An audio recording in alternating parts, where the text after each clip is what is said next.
Hello everyone. Disclaimer here, ang ilan sa mga videos and tips nandito sa video presentation namin is hindi po sa amin, and I just want it as a guide or motivational tape or videos to inspire others. Yun lang po. Thank you. Bye-bye.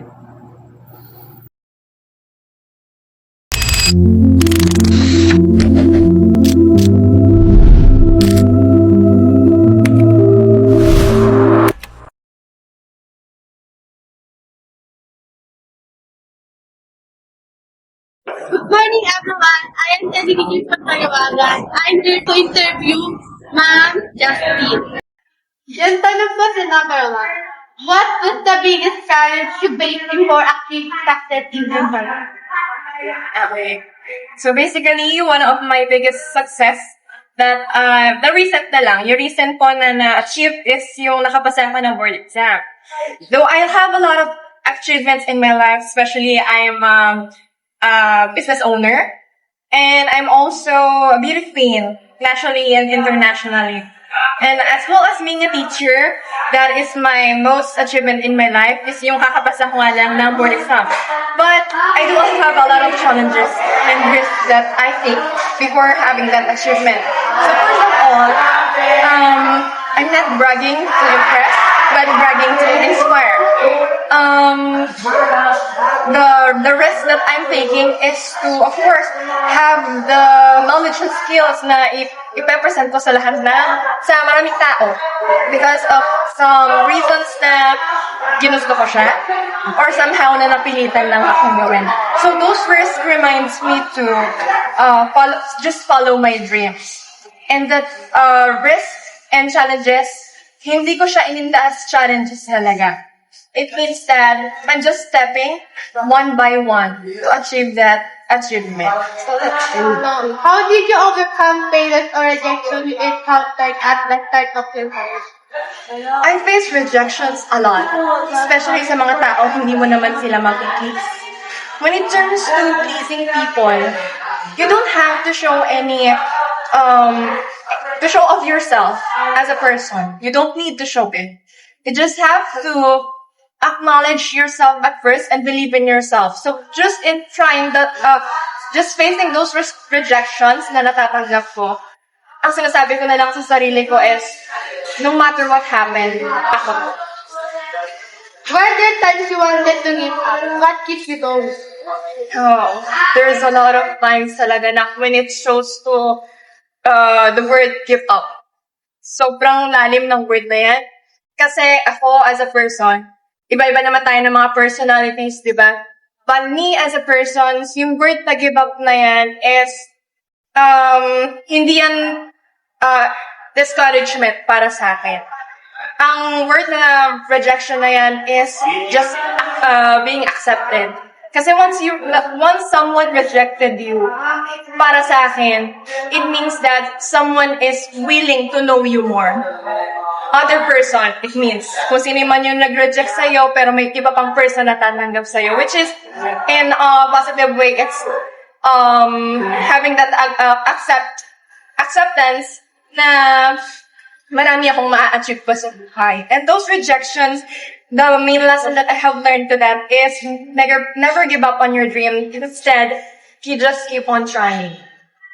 Who or what inspired you to keep pursuing your goals? Oh, my biggest inspiration, of course, my family. Pero hindi nila naririnig na ang family is my backbone. But the most reason that I'm going to inspire the most is myself. Keeping going all throughout my life is yung inspiration ko na yung sarili ko. Kasi no people can have you all throughout your life is no other than yourself.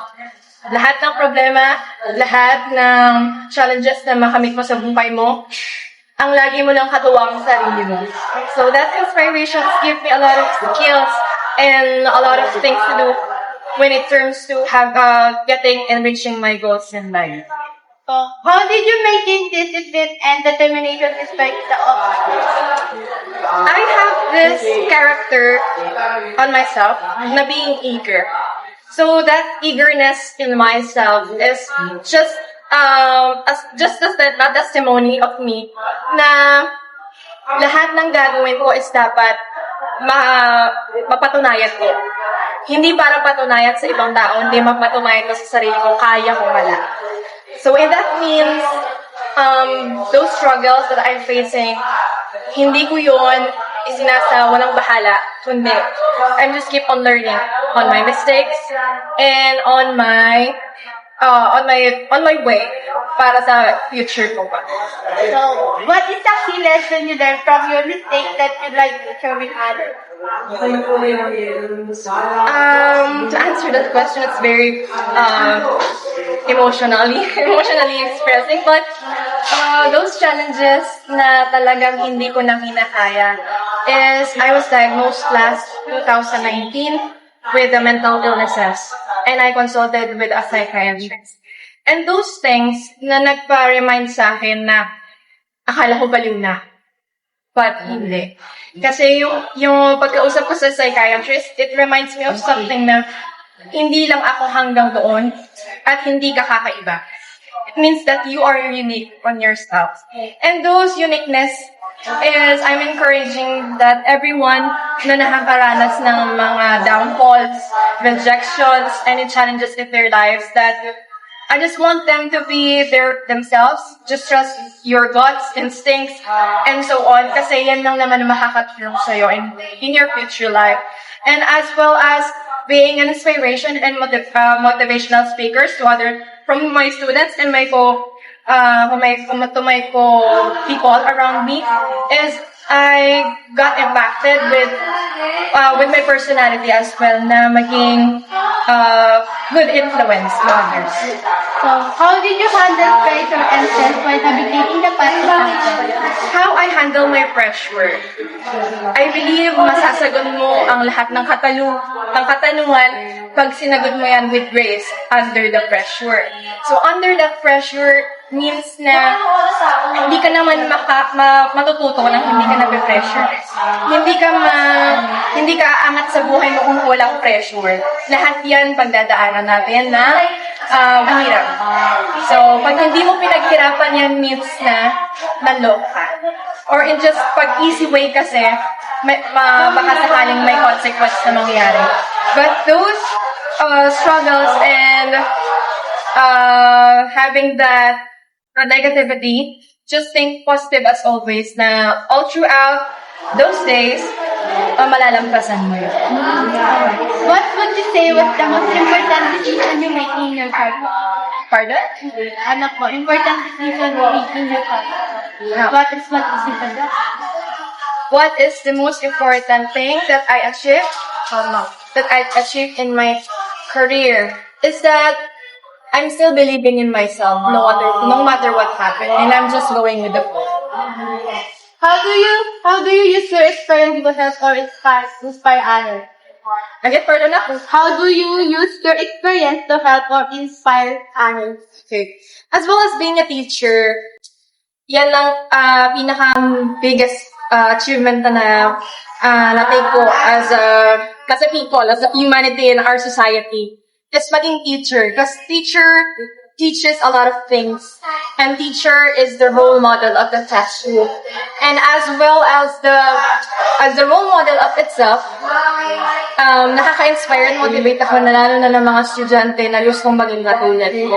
And for that future na sinasabi ng mga estudyante ko or my past student or my recently students na ang galing-galing mo ma'am, sobrang idol ka namin, yung mga words na ganyan nakakataba ng puso. And I always say to them that no matter what, lahat ng problema, lahat ng mga negativity sa paligid mo, ay mawawala din yan. Basta, let your achievements be your voice. The last question is po, what advice do you have for those currently facing challenges with their own challenges? Oh, my only advice is to those students or just the people who are facing a lot of negativities and challenges in their life is just to to keep moving forward. Just like on the song, That is, my currently favorite song is Kaling Kantahin. Just one take out of time, we don't need to rush. Because ayan, that song is, it always reminds me na just take one step at a time. So for those who is giving up, please don't let that word hinders you from doing what you want to do. And as an achiever, and also beauty queen and a licensed professional teacher, I'm just encouraging you to have this inspiration to all of you to just striving hard and aim for your goals in your life. So that's Thank you po. Ang first question po is, what was the biggest challenge you faced before achieving success in your career? Siyempre, kung ibabasa natin sa realidad ng buhay, ang pinaka-challenge talaga is finances. Kasi unang-una, hindi naman kami mayamang pamilya. So, lumaki kami sa hirap. Kaya pinaka-struggle talaga namin is finances. Ang second question po is, how did you overcome failures or rejections you encountered at the start of your life? Tinatake ko siya as challenge para sa akin. Kumbaga kasi kapag tinake mo yun as negative, lalo ka lang din mahihirapan. Kumbaga gamitin mo yun as fuel para ma-reach mo yung gusto mong makansin. Ang third question po is, were there times you wanted to give up? What kept you going? Ito, to tell you honestly, hindi ko naman, parang never pumasok sa isip ko na mag-give up. Kasi pag sumuko ako, kumbaga hindi siya makakatulong para maging matagumpay din ako sa career na pinili ko. Kumbaga, hindi siya pumasok sa isip ko yung Who or what inspired you to keep pursuing your dream? Unang-una, family, syempre. And then, yung mga taong nakapaligid sa akin, mga taong naniniwala sa akin, and everything na mga pinapahalagahan ko sa buhay. How did you maintain discipline and determination despite the obstacles? Ngayon lang, pagiging consistent. Hindi naman kailangan sobrang galingin. Ang importante, consistent para magpatuloy. Kasi pag hindi ka consistent, wala naman yan, lulubog, lilitaw lang na. Hindi ka umusap. Kahit little by little, basta consistent, may mararating. What is a key lesson you learned from your mistakes that you'd like to share with others? Key lessons. Key lessons pagdating sa mga mistake. Depende kasi. May mga mistakes na may mga mistake ako na nagawa na wala akong lesson natutunan kasi dahil mali yung decisions ko. Pero may mga mistakes na nakatulong sa akin na ayoko nang maulit kasi hindi ko gusto yung kalalabasan ng yung kalalabasan, and may mga mistake din naman na nagturo sa akin at nabago yung aking personality at yung aking mismong pagkatao para mas maging mabuting tao sa ibang tao. How did you handle pressure and stress while navigating the path to success? Yan, isa sa magandang tanong dyan na nabasa ko kanina. Pagdating sa pressure, kasi sanay ako yung mag-work under pressure. Ginagawa ko dyan para mas maging madali para sa akin. Sa isa lang, one at a time. Kasi kapag inisip mo yung sobrang dami ng gawain, yung volume ng gawain, lalo sa professional, sa teaching, may mga pagkakataon talaga na maraming ibibigay na gawain. So para hindi ka masyadong maguluhan, sa isa lang. Pag natapos mo isa, next one, hanggang sa matapos mo lahat. Para kahit na-pressure ka, organize pa rin at nagagawa mo yung mga dapat mong magawa. What would you say was the most important decision you made in your career? Ito, yung nagturo ako. Kasi after ko graduate, wala talaga akong planong magturo. So, wala akong planong i-pursue yung teaching. Since, unang-una, pag nagturo ka, lalo sa mga private school, hindi naman siya ganun kalakihan. Kumbaga, hindi kayang i-provide yung means ng family. Pero, masasabi ko na yung pa rin yung pinaka-importanting decision na ginawa ko na nagturo kahit na hindi ganong kalaki yung sweldo kasi natutunan kong mahalin yung profession na meron ako. How do you use your experience to help or inspire others? Yan, pag may pagkakataon na maibahagi sa mga students yung aking experience, yung aking mga yung experience, yung mga life lessons ko, ayun. Doon ko siya binabagi, lalo sa klase. Lalo kung pwede siyang i-relate doon sa mga lessons na.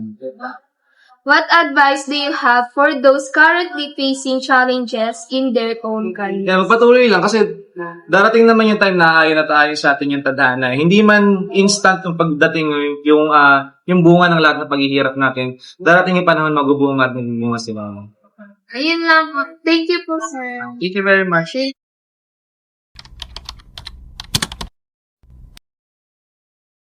Afternoon, everyone. I'm Christine B. Flores with RJ Paisa. we are interview Sir Matias. For our questions po, sir, what was the biggest challenge you faced before achieving success in your career? The biggest challenge was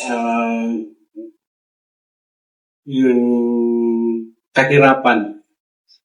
Kasi lahat naman yun yung reason is why some will not pursue their career.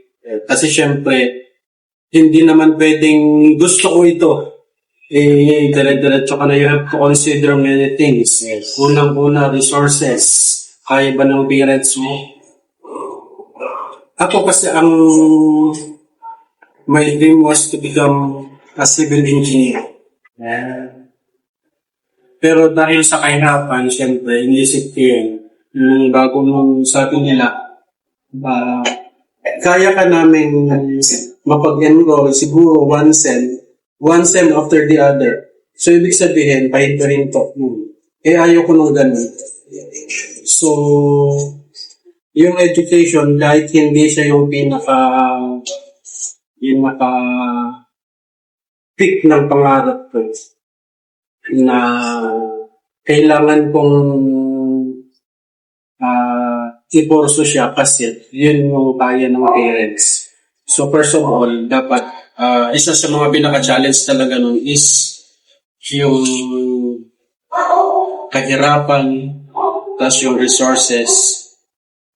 So, at isa pa yung siyempre, yung school kung saan ito mag-aaral kasi syempre you have to consider quality. Hindi nung basta gusto ko yun.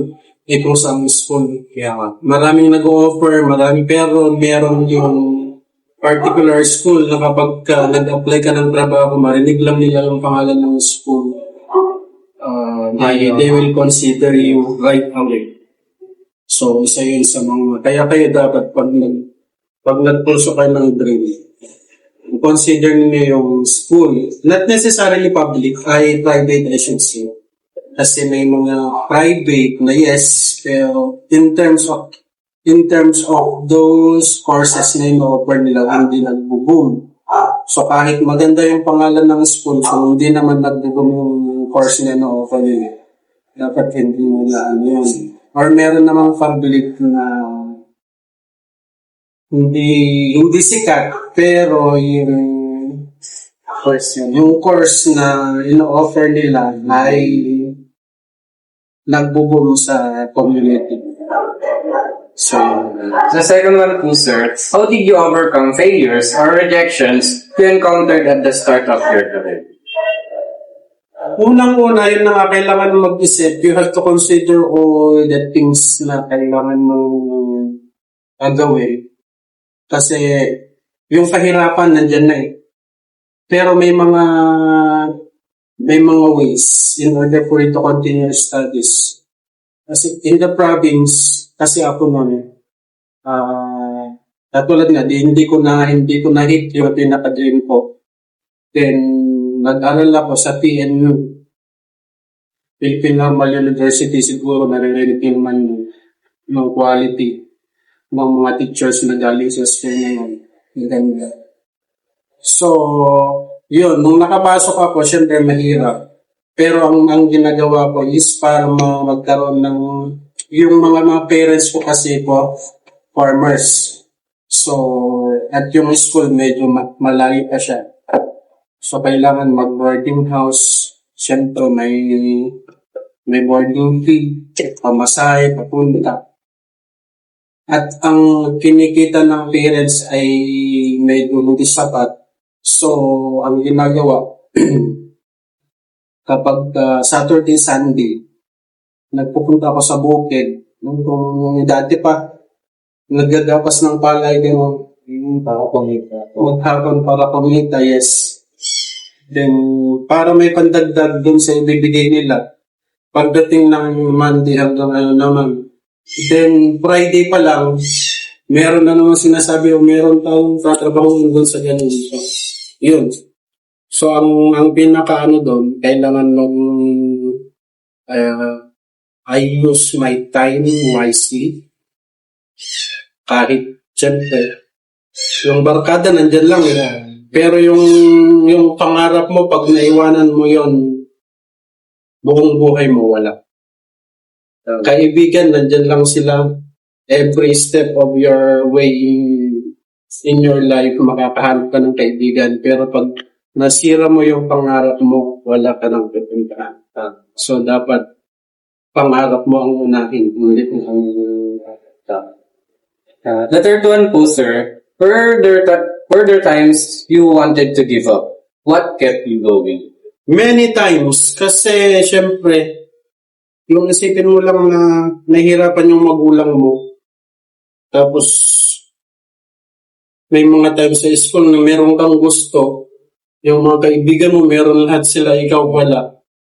Lahat sila sumasama sa field trip, ako hindi. So, parang, kakayanin ko ba talaga to? But then, syempre, sabi ko, kailangan nakaset yung goal. Kasi yung goal is your roadmap to success. So, yung dinadaanan. Although, sabi nga, maraming obstacles, diba? Iba-ibang obstacles. Minsan, kaibigan mo na mismo yung magiging obstacles. Minsan, parents mo na mismo yung obstacles. Kapatid mo na mismo yung obstacles. Kaya lang, dapat nakapokus ka into one, and that is your dream. Sa fourth one po, who or what inspired you to keep pursuing your dream? I usually read books, especially those successful people in the community. At ang pinaka-ano ko is yung teacher ko nung high school, Dr. Efren Ballesteros. Kasi mga kwento niya parang ganun din, medyo mahirap ang pamilya, pero he keep going although kahit ang pangarap din niya ay maging doktor, hindi rin kaya ng magulang niya, kaya naging teacher din. Pero naging doctor siya of education, naging doctor pa rin siya, pero hindi nga lang medicine, pero doctor of education. But at least, kasi pag nakakabit yung pangalan mo sa yung doktor na mataas. So yun yung mga, kasi kailangan in pursuing your dreams, isa sa mga dapat meron kang guide. Yun yung tutularan mo kung paano yan na-achieve yung kanyang mga dreams. So ganun. Makikita niyo naman yan pag kayo sa mga teacher niyo, sa mga kwento nila, kung paano nila nakamit yung success. So, pwede silang, or marami naman sa mga artista na pwedeng gayahin with their success. Kasi depende dun sa dream mo, sa goal mo, kung paano nila na-achieve yung kanila, dapat ganun ka din, the same way, around sa ginawa nila. And sa fifth one naman po, how did you maintain discipline and determination despite the obstacles? Yun, ang pinaka-importante kasi yan, the most important na kailangan mong taglayin is discipline, attitude, character. Kasi kahit gaano kakagaling kung wala kang magandang attitude, para ka rin yung mga, alam mo, lumalay yung lusong. Kasi pag may attitude, may character, may gandang character, you know what is right and what is wrong. Yes. So, yun, kailangan disiplinan yung sarili mo. Although gustong-gusto mo, halimbawa, may mga classmate ka, may mga kaibigan ka, especially sa college, maranasan yan pag naging college kayo. Iba yung buhay doon kasi you are doing yung real life na magiging ikaw pagkatapos mo ng college na kasi. So, yun. Kahit nagsisiyahan sila, Lang dito ako dun sa boarding house namin. I have to read my books in order to pass the exam. Kahit naririnig mo yung mga tawanan nila na gusto mong sumali, pero siyempre may katulad ng sinabi ko kanina, dapat yung laging ang direction ng tinitignan mo ay yung pangarap. Parang sa kabayo, di ba? Bakit siya may dito? Para yung daan lang niya ang nakikita niya, hindi niya makikita kung ano yung nangyayari sa paligid. Yun. Para diretso ka sa mga pangarap mo. Dito po sa panganin po na question, what is a key lesson you learn from your mistakes that you'd like to share with others? Sabi nga nila, di ba, learn from your mistakes. Kung nadapa ka, bumangon ka. Kasi hindi lang yun yung magiging dahilan para hindi mo makamit yung mga pangarap mo. Sabi ko nga kanina, maraming obstacles, but then you have to keep going. Tama. Kasi hindi lang, ang magbe-benefit lang naman pag nakuha mo yung pangarap mo, hindi lang ikaw. Siyempre, magkakaroon ka ng pamilya in the future, at saka yung family mo na sumusuporta sa'yo. Dapat maangat lahat sila. Kaya yun, yung family, we should always think of our family so that we will keep going on pursuing our dreams. Sa seventh question naman po, how did you handle pressure and stress while navigating the path to success? Ang pressure, ang stress nandyan lang din. Ang dami yan. Kaya lang, sabi nga nila, resting your mind, your body, your physical can help you escape from stress. Kasi ang stress kasi pagod yun eh. Pagod sa katawan, pagod sa isip. Minsan, mga kaibigan, katulad ng sinabi ko, ang pressure nandiyan lang sa paligid mo. So you have to deal with them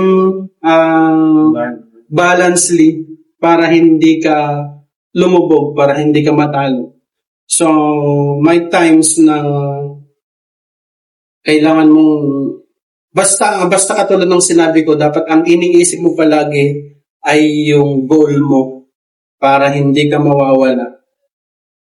Yung bangka mo man ay pataob-taob na ganun, at least meron kang goal na kailangan kailangan abutin, meron kang pangarap na kailangan abutin para kahit gaano man kahirap yung dadaanan mo, kaya mo, malalagpasan mo sila dahil meron kang pangarap. At isa pa sa pinaka-importante, pray.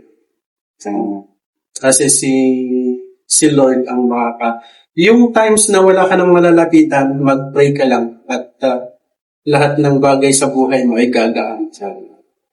Yun. Sa eighth question naman, what would you say was the most important decision you made in your career? Yun yung pinaka-importanting decision ay yung kailangan mong tapusin, kailangan mong abutin, kailangan mong makamit ang mga pangarap sa buhay. Yun yung pinakamagandang decision na ginawa ko.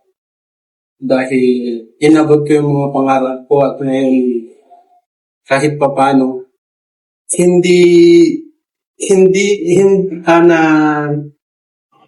man sobrang yaman ganun, pero yung dati mong buhay, mas umangat. At syempre, pagka umangat ka, yung magiging mga anak mo, syempre, ayaw mo din nagayahin na dapat mas aangat din sila sa'yo. Then little by little, yung pamilya mo or yung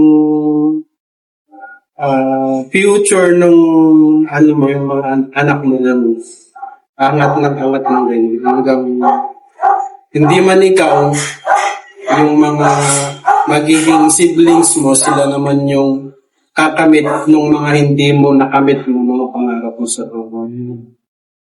Dito naman po sa ninth question, how do you use your experience to help or inspire others? Ayun, I usually tell a story with my learners, with my students on how I achieve my dreams. Ayan, sabi ko kahit sobrang hirap, kailangan abutin yung mga pangarap kasi yun lang yung mag-aangat sa inyo, especially kung magkakapareho tayong mahirap. Yun lang kasi yung way para makaahon tayo sa hirap. Meron man yung mga, kasi di ba, yung hindi mag-aaral, magne-negosyo. Ang negosyo kasi minsan maganda, minsan hindi. Kumbaga yung kasi minsan, pero pag meron kang trabaho, kahit umabag ganyan, kampante ka, bakit? Kasi meron kang monthly income na makukuha. May mga bonuses. Sa last question naman po, what advice do you have for those currently facing challenges in their own careers? Ayun, katulad ninyo, mga estudyante, dapat ang isipin nyo parati, magulang ninyo, why they sent you to school? Kasi gusto nila magiging magandang kinabukasan nyo. Gusto nilang makamit yung inyong mga pangarap sa buhay. At dapat dun yung kakapitan ninyo, yung pangarap ninyo na gusto ng mga magulang ninyo na makamit ninyo. Dapat yun yung dun kayo kakapit at syempre, katulad ng sinabi ko kanina, pag wala na kayong makapitan na iba, thank God at siya lang, sabi nga, di ba, yung adults or sa proverb na nung wala na akong makapitan, kung tinignan niya yung way niya, meron pa rin apat na nagdala sa kanya sa kanyang mga pangarap kasi may bumuhat sa kanya, that is yan. So, kung wala na tayong ibang makapitan, thank God, pray para siya yung tutulong sa atin patungo sa ating pangarap. Pakagandang mga sagot ko sa amin. Maraming pong salamat, sir. Kaya kayo dapat ibang patuloy yung pag-aaral. Reach your dreams and you will be successful. Thank you po, sir.